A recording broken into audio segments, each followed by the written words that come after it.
Let us remember that the Closing the Gap is not simply a report.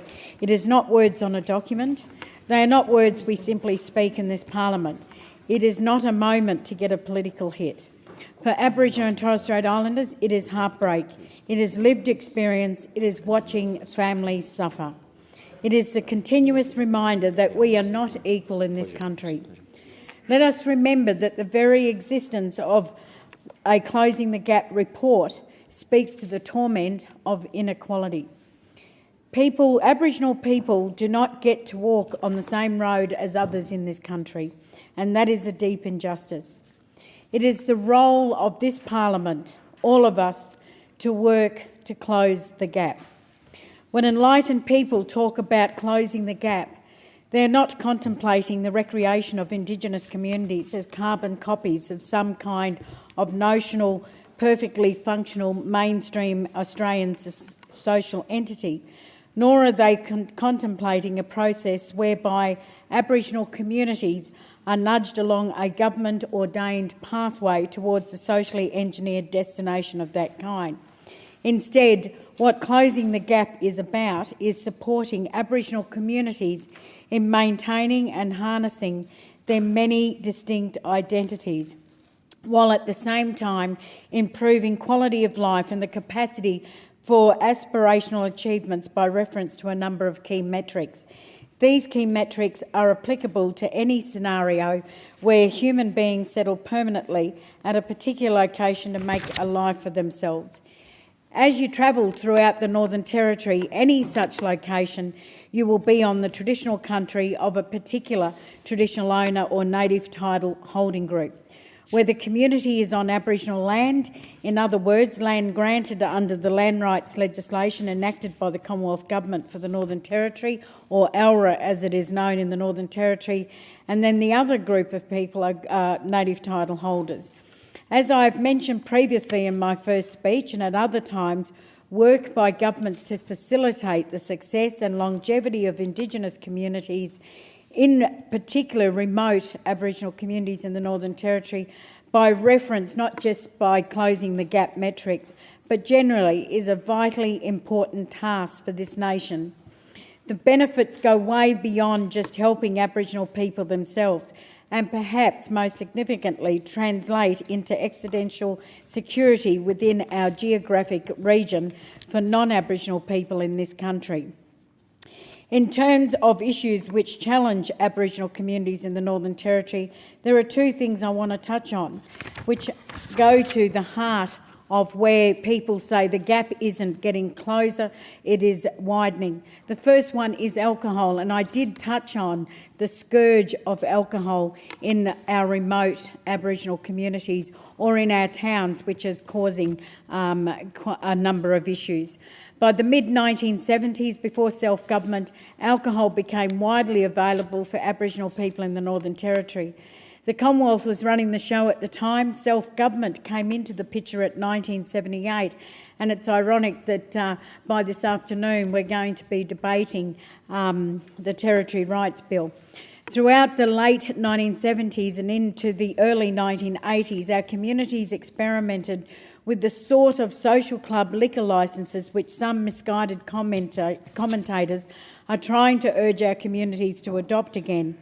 The experiment was largely a disaster, with the same kind of outcome as was seen in other jurisdictions and as in communities such as Arakoon in Queensland. This ushered in an important phenomenon of Aboriginal community consensus about alcohol, led by our elders, in particular our women. This was to the effect that alcohol should play no part in the life of those remote communities. The consensus remained strong until 2007, when it was tragically and completely unnecessarily smashed by the policy vandalism of the Commonwealth intervention in the Northern Territory.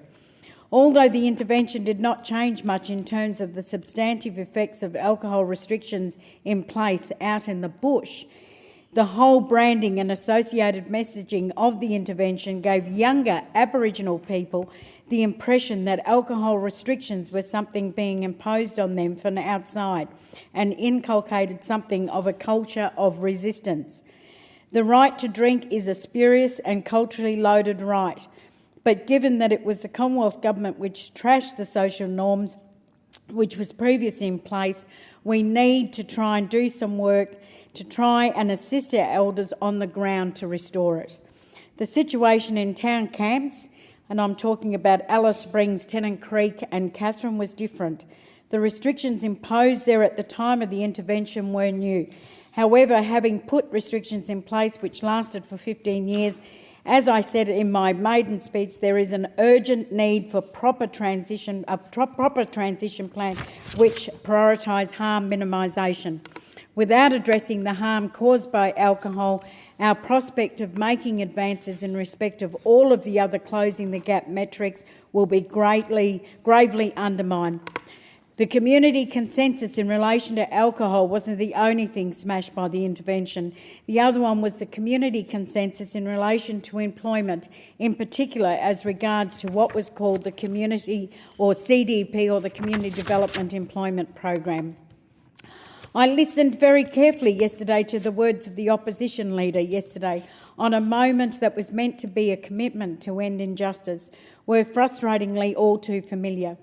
I saw them during the intervention. I've seen them come from the opposition for years since. Whatever your thoughts are on the Voice to Parliament, it was an invitation. I was part of that group that gave the invitation to the rest of Australia.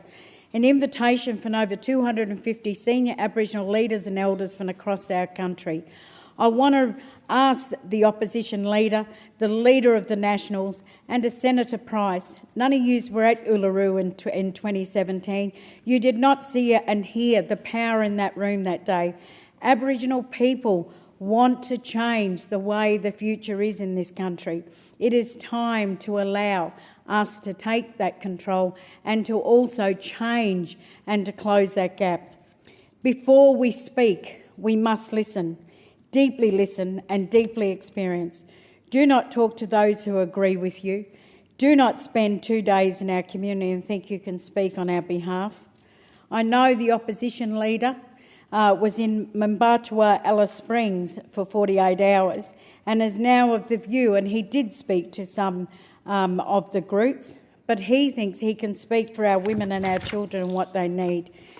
Well, Deputy Speaker, I tell you, our women and children need many things: safe spaces to live, income security, a life free from abuse, culturally sensitive education, and strong families and communities behind them.